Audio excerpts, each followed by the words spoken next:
Inside, the air was heavy with cigar smoke and the low, constant hum of a radio. Winston Churchill sat at the dinner table with the American ambassador, John Gilbert Winant, and Averell Harriman. For months, Churchill had carried the war on his face. Sleepless nights, a burning London, and the suffocating pressure of German U-boats strangling Britain's lifelines in the Atlantic. Britain stood alone, and it was bleeding. Churchill knew that without a miracle, the light of Western civilization itself might flicker out. That quiet evening was broken not by the sound of bombs, but by a small wooden radio crackling to life. At 9 p.m. the BBC News Bulletin came through. The announcer's voice was calm, measured, but the words were seismic. The Japanese have attacked the American fleet at Pearl Harbor. A heavy silence fell across the room. For a moment, time seemed to stop. Ambassador Winant rose from his chair, his face drained of color. Churchill remained seated. His mind raced, calculating the sudden shift in the balance of the world. The miracle had arrived, but it came wrapped in fire, steel, and catastrophe. Later, Churchill would write that in that instant, he felt neither shock nor fear. He felt relief. A deep, overwhelming sense of relief, almost spiritual in its intensity. Until that night, the United States had been the arsenal of democracy, supplying weapons but refusing to bleed. Now the sleeping giant had been violently awakened. Churchill looked toward his guests, a faint spark returning to eyes dulled by 2 years of desperation. He knew the road ahead would be soaked in blood. But for the first time since 1939, the final outcome of the war was no longer in doubt. December 7, 1941, 9:05 p.m. Winston Churchill did not wait for official cables or confirmed military reports. The moment the radio broadcast ended, something changed. He pushed aside the untouched dinner and rose from his chair with sudden, focused energy. 4 years, he had courted the American president, persuading, pressuring, and at times quietly manipulating Franklin D. Roosevelt. Now, the fate of the British Empire, and perhaps the world, rested on a single phone call. Churchill crossed the room and reached for the telephone. When the line to the White House was finally secured, Churchill did not begin with sympathy. He asked the only question that mattered. "Mr. President, what is this about Japan?" Across the Atlantic, Roosevelt's voice came through the static, controlled, grave, unmistakably firm. "It is quite true," Roosevelt replied. "They have attacked us at Pearl Harbor.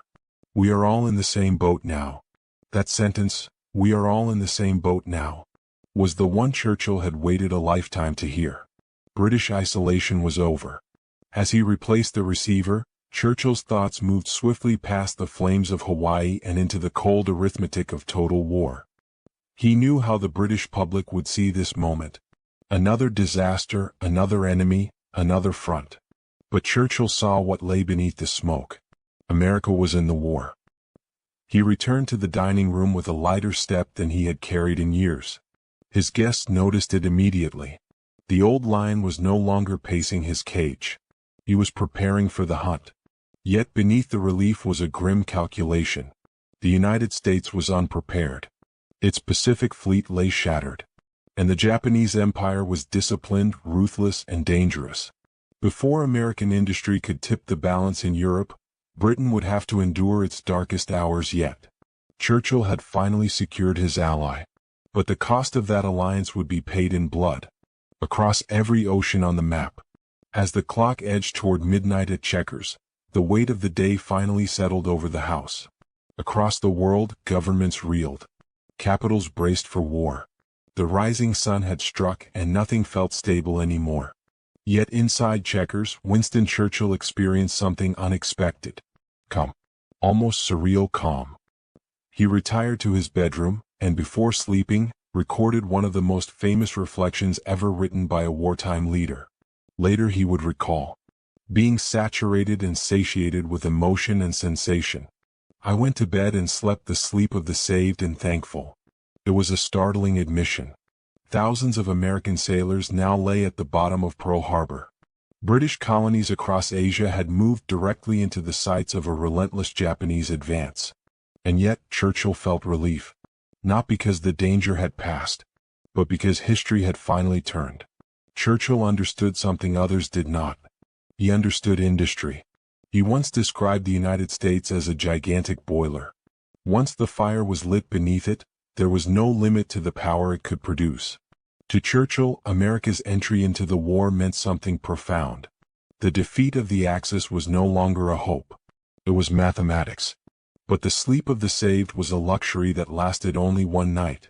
By dawn on December 8th, the cold reality of a global war set in. Britain was no longer fighting only for survival in the skies above the English Channel.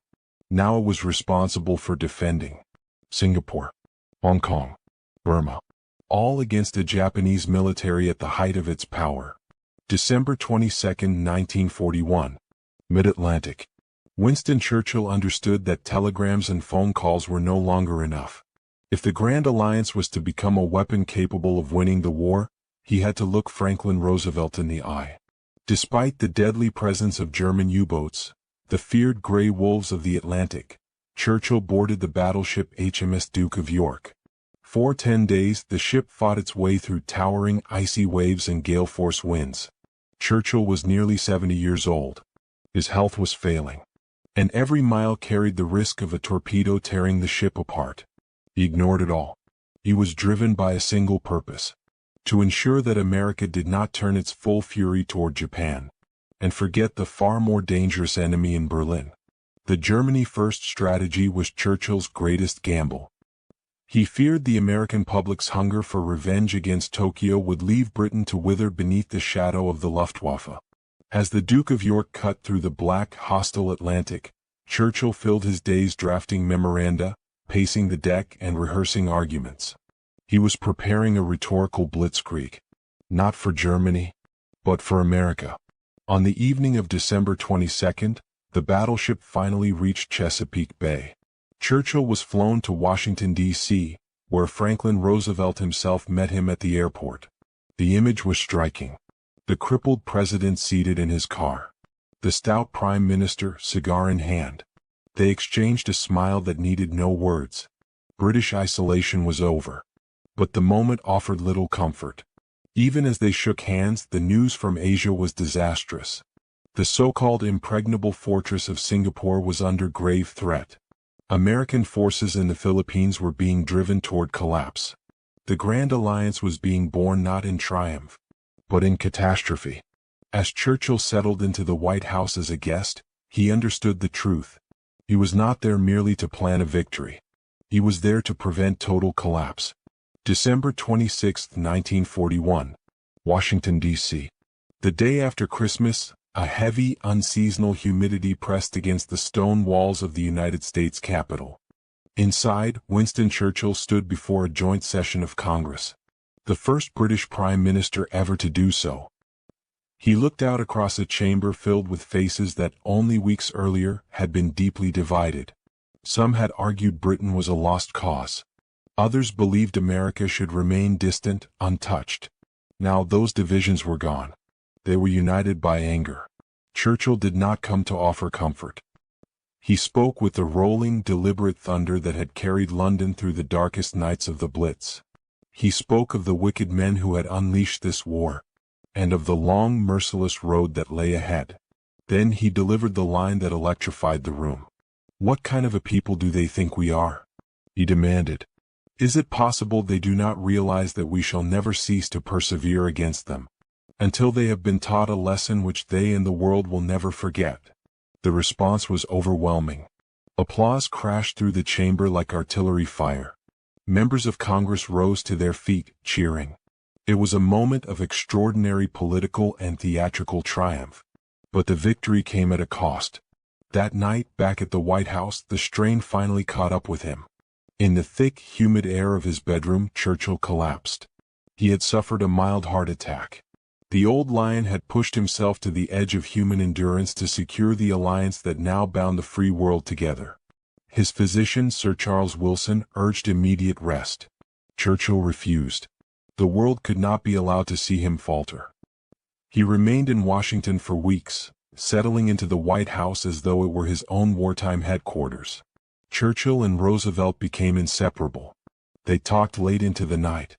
drinking, smoking, and leaning over vast maps of the Pacific and the Mediterranean.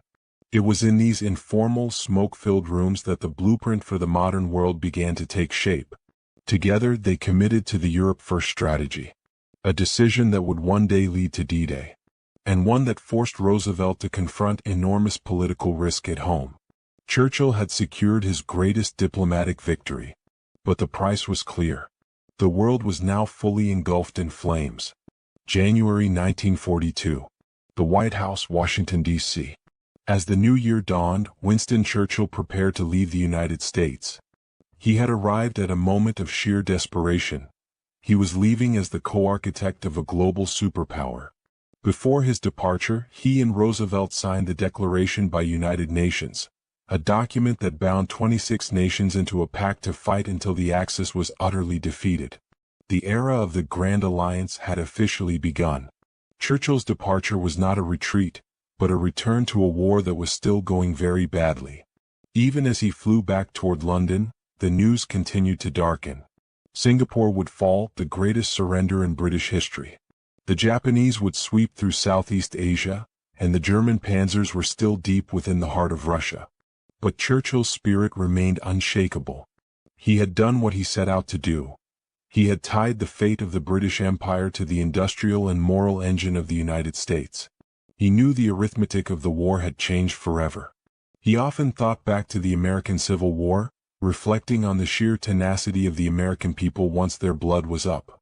He calculated that between the British Empire's stoicism, the Soviet Union's endless sacrifice of manpower, and the American tsunami of planes, tanks, and ships, the Axis had signed their own death warrants the moment the first bomb fell on Pearl Harbor. Winston Churchill had spent the better part of a decade warning a deaf world about the coming storm. He had spent 2 years holding the line with nothing but words and courage. Now he finally had the steel to match his will. As he looked out over the Atlantic on his journey home, he knew that millions more would die, and the world he knew would be forever altered. Yet, for the first time in many years, the Prime Minister could look at the horizon and see, beyond the smoke of battle, the faint, certain glow of the dawn. The old lion had found his pride, and together, they would hunt the darkness out of Europe. January 1, 1942. The White House. The bond between Winston Churchill and Franklin Roosevelt was not merely political. It was forged in the fires of a global crisis and tempered by a shared, often mischievous, sense of humor. One of the most enduring, and arguably most famous, anecdotes of the war took place in the private quarters of the White House during Churchill's stay. Churchill, a man of habit, famously enjoyed a hot bath and a glass of brandy to end his day. On this particular morning, while still glistening from his bath and pacing his room completely naked while dictating a memo to his secretary, there was a knock at the door. It was the President of the United States, wheeled in by his aide. As the door opened, the aide froze in embarrassment, but Churchill, without missing a beat or reaching for a towel, turned to Roosevelt and threw his arms wide. With a mischievous glint in his eye, he declared, "Mr. President, the Prime Minister of Great Britain has nothing to hide from the President of the United States." The room erupted in laughter. It was a moment of absolute vulnerability and absolute trust. While the world outside was being torn apart by the most professional, calculated killing machine in history, the two leaders of the free world were building a friendship based on total transparency. Churchill knew that for the Grand Alliance to work, there could be no secrets, no shadows, and no diplomatic friction between him and FDR. By showing his hand, quite literally, he signaled to Roosevelt that Britain was an open book. This level of intimacy allowed them to make decisions that would have taken months for traditional diplomats. The sharing of atomic secrets, the pooling of raw materials, and the synchronization of their entire military commands. When Churchill finally boarded his plane to return to London, he wasn't just leaving an ally, he was leaving a brother in arms. He had secured the future of the West not just through treaties and tanks, but through the sheer force of his personality. As the plane lifted off, Churchill looked down at the capital of the New World, knowing that while the struggle would be long, the Old World was no longer fighting for its life alone. June 18, 1940. The evening light was fading over London as Winston Churchill once again entered the House of Commons. this time under even heavier skies, both literal and figurative. The French government had collapsed. Paris had fallen 6 days earlier, on June 14th, and Marshal Pétain had already broadcast his intention to seek an armistice with Germany. The last organized resistance in France was crumbling. In the quiet corridors of Whitehall, senior officers spoke in hushed tones of the unthinkable. Britain might now stand utterly alone against the greatest military power the continent had ever seen. Churchill's face, lined and weary, betrayed none of the despair that gripped so many. He had spent the afternoon in the War Cabinet Room beneath the Treasury, poring over maps stained with the red arrows of German advance. The Channel ports, Calais, Boulogne, Dunkirk, were now in enemy hands. Intelligence reports warned of invasion barges being assembled along the French and Belgian coasts. Luftwaffe squadrons were redeploying to new airfields within striking distance of southern England. Yet Churchill refused to let fear dictate policy. He had always believed that morale was the first line of defense, and tonight he would arm a nation with words sharper than any bayonet. As the clock struck 7, he rose once more. The chamber was packed, silent, expectant. MPs, peers, and even a scattering of foreign diplomats sat rigid, knowing the speech they were about to hear might be remembered for centuries, or might be the last defiant cry of a free Britain. The Battle of France is over, Churchill began, quoting Pétain's grim announcement. I expect that the Battle of Britain is about to begin. The sentence landed like a thunderclap. He paused, letting the reality settle into every heart present. Then, with measured gravity, he continued, upon this battle depends the survival of Christian civilization. Upon it depends our own British life and the long continuity of our institutions and our empire. He spoke not of easy victory, but of sacrifice. He spoke of the ordeal that lay ahead. The whole fury and might of the enemy must very soon be turned on us. Hitler knows that he will have to break us in this island or lose the war. There was no sugarcoating, no false comfort. He laid bare the stakes. Liberty itself, the future of humanity, the possibility that the lamps of freedom might be extinguished across the world for 1,000 years. Yet in the same breath, he offered the only answer Britain had left, unyielding resistance.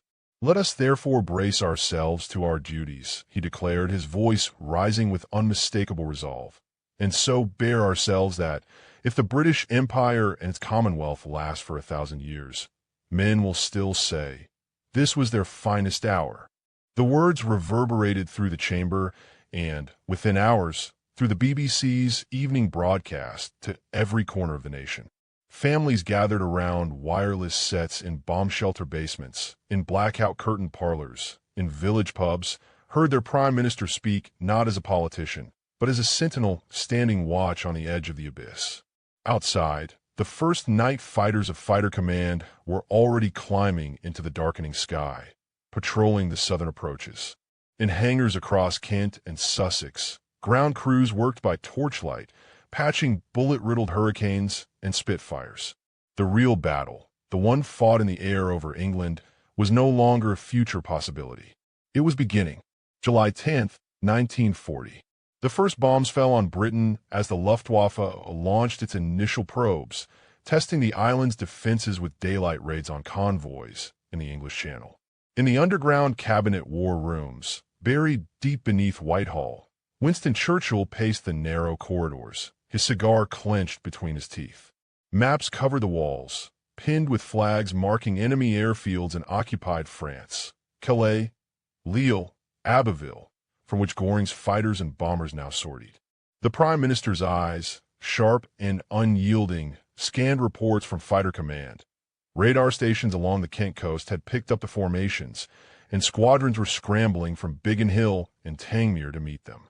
The Battle of Britain had ignited, a brutal aerial duel that would decide the fate of the invasion. Hitler's Directive No. 16, issued just days later on July 16th, ordered preparations for Operation Sea Lion, the amphibious assault on England's shores. But first, air superiority must be won. For Churchill, this was the crucible. He visited RAF bases, climbing into cockpits at Hornchurch, speaking to young pilots barely out of their teens, their faces etched with exhaustion after endless sorties. Never in the field of human conflict, he would later say, was so much owed by so many to so few. These were the men, the few, who stood between tyranny and freedom, dogfighting Messerschmitts over the patchwork fields of Sussex and the chalk cliffs of Dover. As the summer wore on, the raids intensified. On August 13th, Adlertag, or Eagle Day, the Luftwaffe unleashed over 1,400 aircraft in a massive assault, aiming to crush the RAF's radar chain and airfields. Bombs cratered runways at Manston and Detling. Hangars burned at Croydon. Civilian casualties mounted. In Portsmouth, a cinema was hit during a matinee, burying families under rubble. Churchill watched from the rooftop of No. 10 Downing Street, his silhouette defiant against the smoke-filled horizon as anti-aircraft guns thundered and searchlights pierced the night. Yet Britain's resolve hardened. In secret factories hidden in the Welsh valleys and Scottish highlands, production lines churned out new Spitfires at a frantic pace. Over 1,000 by September alone. Women riveted fuselages in Coventry. Men cast propellers in Sheffield. The Home Guard, ordinary citizens armed with pitchforks and shotguns, drilled in village greens, preparing for the paratroopers that might drop at any moment. Across the Empire, reinforcements stirred. Canadian pilots joined the fray. Australian troops shipped out for North Africa. Indian divisions mobilized against potential threats in the east. Churchill's broadcast became beacons in the blackout. On July 14th, he had spoken of the immense armies of liberation that would one day rise, but now his words focused on endurance. If we can stand up to him, he urged in a speech on August 20th, all Europe may be free and the life of the world may move forward into broad, sunlit uplands. But the cost was mounting. Pilots lost over the channel, their planes spiraling into the cold waves, cities scarred by fire. The Blitz was coming, and with it, a test of national will that would push Britain to its limits. September 7th, 1940. The sirens wailed across London as the first major wave of the Blitz descended, a swarm of over 300 German bombers, escorted by fighters darkening the afternoon sky like a biblical plague. From his vantage in the cabinet war rooms, Winston Churchill received the urgent dispatches. The docks along the Thames were ablaze, warehouses in the East End erupting in flames that lit the river red. Civilians scrambled into underground stations, clutching blankets and children, as the thrum of engines overhead drowned out the city's heartbeat. This was no longer just an air battle. It was a campaign of terror designed to break the spirit of a people. Churchill had foreseen this escalation. In the weeks prior, as the Battle of Britain raged, the RAF had held the line, inflicting heavy losses on the Luftwaffe. Over 1,700 German aircraft down by mid-September against Britain's 900. Pilots like those from No. 303 Polish Squadron, exiles fighting with ferocious zeal from bases in Nordholt, turned the tide in dogfights over the home counties. But Hitler, frustrated by Göring's failure to achieve air supremacy, shifted tactics. Now, the bombs targeted not just military sites but the heart of empire, London's factories, railways, and homes. On that first night, over 400 civilians perished, entire streets reduced to rubble in Woolwich and Stepney. The Prime Minister toured the devastation the next morning, his bulldog face set in grim determination amid the acrid smoke and cries of the wounded. He shook hands with firefighters hosing down smoldering ruins, spoke to families sifting through debris for lost belongings. "We can take it," became the defiant refrain echoing from bomb craters to boardrooms. Churchill's own residence at No. 10 was hit multiple times, forcing him and Clementine to sleep in the fortified annex. Yet he refused to cower. In a broadcast on September 11th, he painted the Blitz not as defeat, but as a forge for national character. These cruel, wanton, indiscriminate bombings of London are, of course, a part of Hitler's invasion plans. He hopes, by killing large numbers of civilians and women and children, that he will terrorize and cow the people of this mighty imperial city. Across Britain, the human cost mounted relentlessly.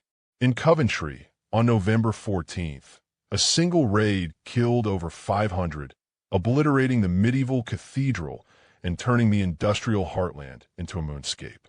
Liverpool's docks burned for days in December, disrupting vital Atlantic convoys. Children were evacuated en masse to rural havens, their labels pinned to coats like parcels in transit.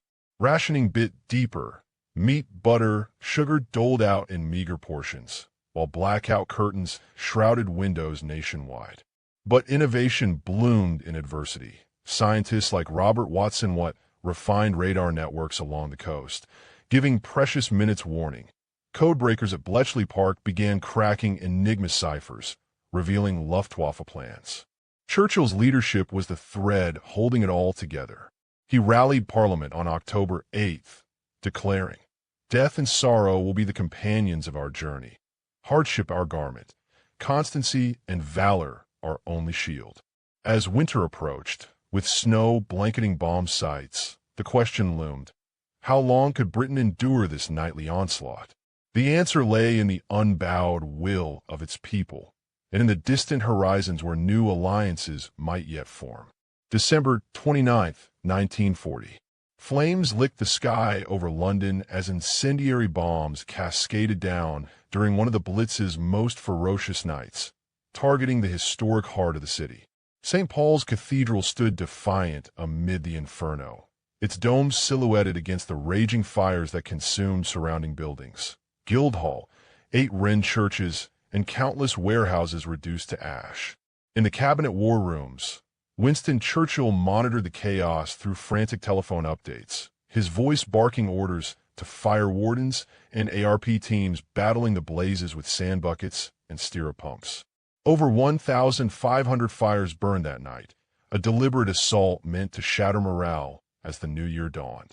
By now, the Blitz had claimed over 20,000 civilian lives across Britain, with cities like Manchester and Southampton enduring their own firestorms in late December. Hospitals overflowed in Birmingham, where surgeons operated by lantern light during blackouts. Families huddled in Anderson shelters and back gardens, the earth shaking with each detonation, while above, ack-ack guns spat tracers into the night. The human toll was etched in every face. Orphaned children wandering rubble-strewn streets, widows queuing for rations in the bitter cold. Yet Churchill saw opportunity in the suffering. He toured the East End again, clambering over debris in Poplar, his V for Victory sign flashing to crowds who cheered despite their losses. "London can take it," he proclaimed, turning personal resilience into national myth.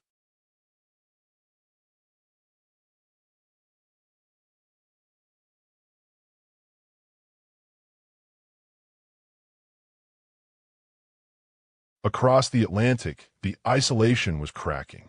On March 11th, 1941, President Roosevelt signed the Lend-Lease Act in Washington, D.C., committing American aid, ships, planes, food, to Britain's war effort without direct payment, a lifeline disguised as a loan. Churchill hailed it as the most unsordid act in the history of any nation, but it came after months of tense diplomacy. In December 1940, he had penned a desperate letter to FDR from Chequers, detailing Britain's dire finances, gold reserves dwindling, dollars exhausted from cash and carry purchases. If Great Britain breaks down, he warned, all the rest of the world will fall into the hands of the Axis. Roosevelt, swayed by public opinion shifting after the Blitz's newsreels reached American theaters, responded with convoys braving U-boat wolf packs in the North Atlantic. But alliances were fragile. Hitler turned eastward, invading the Soviet Union on June 22, 1941, Operation Barbarossa, diverting resources from the West. Churchill, ever the pragmatist, extended an olive branch to Stalin despite his loathing of communism. If Hitler invaded hell, he quipped in a broadcast that evening, I would make at least a favorable reference to the devil in the House of Commons. Aid flowed to Moscow, stretching Britain's thin supplies, but bought time. The Royal Navy patrolled the seas, sinking Bismarck in May after a dramatic chase from the Denmark Strait, boosting morale with tales of heroism aboard HMS Hood survivors. As spring thawed the bomb sites, wildflowers blooming amid the ruins, Churchill's speeches evolved from defiance to vision. In an address on April 27, 1941, he spoke of a post-war world, but the immediate fight remained visceral. U-boats claiming 500,000 tons of shipping monthly, threatening starvation. The empire stirred. Anzac forces held Tobruk in North Africa against Rommel's Afrika Korps, a siege that began in April and symbolized distant defiance. Yet invasion fears lingered, with coastal defenses fortified from Cornwall to Norfolk. June 22, 1941. Dawn broke over the vast Eastern Front as 3 million German troops surged across the Soviet border. Tanks grinding through the dew-soaked fields of Belarus and Ukraine in the opening salvos of Operation Barbarossa. In London, Winston Churchill was roused from sleep at Chequers, his country retreat, by urgent cables from the Foreign Office. The news was seismic. Hitler had betrayed Stalin, unleashing the largest invasion in history. Churchill, clad in his siren suit, strode to the wireless room, his mind racing through the implications. Britain, after a year of solitary defiance, might finally have an ally, albeit a reluctant one, in the frozen expanses of Russia. The Prime Minister wasted no time. That evening, he addressed the nation via the BBC, his voice crackling over airwaves to millions huddled in blackout homes. No one has been a more consistent opponent of communism than I have for the last 25 years, he admitted candidly, acknowledging the ideological chasm. But necessity forged strange bedfellows. The Russian danger is therefore our danger, he declared, and the cause of any Russian fighting for his hearth and home is the cause of free men and free peoples in every quarter of the globe. Supplies were dispatched eastward, Arctic convoys braving U-boat-infested waters from Scapa Flow, laden with tanks and aircraft that Britain could ill afford to spare. Murmansk became a lifeline port, where British sailors endured blizzards and depth charges to deliver aid. Yet the war's shadows lengthened. In North Africa, Rommel's panzers pushed toward Egypt, threatening the Suez Canal. British forces retreated from Tobruk in June 1942 after a grueling siege. At home, the Blitz had eased by May 1941, but rationing gnawed at daily life. Bread queues in Leeds, fuel shortages in Glasgow. Churchill shuffled his cabinet, appointing Lord Beaverbrook to oversee production, factories in Belfast and Bristol humming with the output of Halifax bombers and Sten guns. Morale, though resilient, frayed under the strain. Strikes flickered in coal mines, whispers of war weariness in pubs. Across the Pacific, tensions simmered. On December 7, 1941, Japanese Zeros screamed over Pearl Harbor, Hawaii, sinking battleships and drawing America into the fray. Churchill, dining at Chequers with American guests, received the flash message. So we had one after all, he later reflected, relief flooding through him like a tide. The United States, with its industrial might, was now committed. In Washington, Roosevelt and Churchill met at the White House for the Arcadia Conference in late December, forging the Grand Alliance. Maps unrolled across tables showed joint strategies. Germany first, then Japan. Lend-Lease surged. Over $50 billion in aid would flow. American GIs training in Devon fields, preparing for the invasions to come. But victory was distant. Singapore fell in February 1942, a humiliating blow to imperial prestige, with 80,000 troops surrendering. Churchill faced a no-confidence vote in Parliament, surviving by sheer force of will. In a speech on February 15th, he spoke of the hard, adverse war ahead, urging unity amid setbacks. The human cost escalated. Convoys lost in the Atlantic, families receiving dreaded telegrams. As 1942 unfolded, the tide began to turn. El Alamein in October, where Montgomery's 8th Army halted Rommel, church bells ringing across Britain for the first time since 1939. November 8, 1942. The desert sands of North Africa shifted under the tracks of British tanks as Operation Torch ignited. Allied forces storming ashore in Morocco and Algeria to squeeze Rommel's Afrika Korps in a pincer with Montgomery's victors from El Alamein. In London, Winston Churchill addressed the Lord Mayor's luncheon at Mansion House, his voice buoyant for the first time in years. "Now, this is not the end," he cautioned amid the clink of silverware and relieved murmurs. "It is not even the beginning of the end, but it is perhaps the end of the beginning." The words captured the turning tide. Axis defeats at Midway in June, Stalingrad's encirclement in November, and now this, the first major Anglo-American offensive. Churchill had navigated Britain through its darkest isolation, but now the Grand Alliance bore fruit. In Tehran, November 1943, he met Roosevelt and Stalin amid the snow-capped Elburz Mountains, hashing out strategies over maps and vodka toasts. D-Day loomed, June 6, 1944, when over 156,000 troops stormed Normandy's beaches under Eisenhower's command. Churchill watched from a map room in Whitehall, pacing as reports trickled in. Omaha Beach a bloodbath, paratroopers scattered in hedgerows, but the foothold held. Liberation swept Europe, Paris freed in August, Brussels in September. Yet the cost was staggering. Arnhem's failed market garden in September claimed 8,000 British airborne. V-2 rockets slamming into London from Antwerp's launch sites. As victory neared, Churchill's warnings grew prescient. In Fulton, Missouri, on March 5, 1946, he coined the Iron Curtain in a speech at Westminster College. From Stettin in the Baltic to Trieste in the Adriatic, an Iron Curtain has descended across the continent. He accepted with grace, stepping aside for Attlee, but his legacy endured, the indomitable spirit that held when Britain stood alone. From the beaches of Dunkirk to the rubble of Berlin, his words had been the rallying cry, forging a narrative of resilience that shaped the free world. As the 20th century marched on, those speeches remained timeless echoes of a leader who stared into the abyss and refused to blink.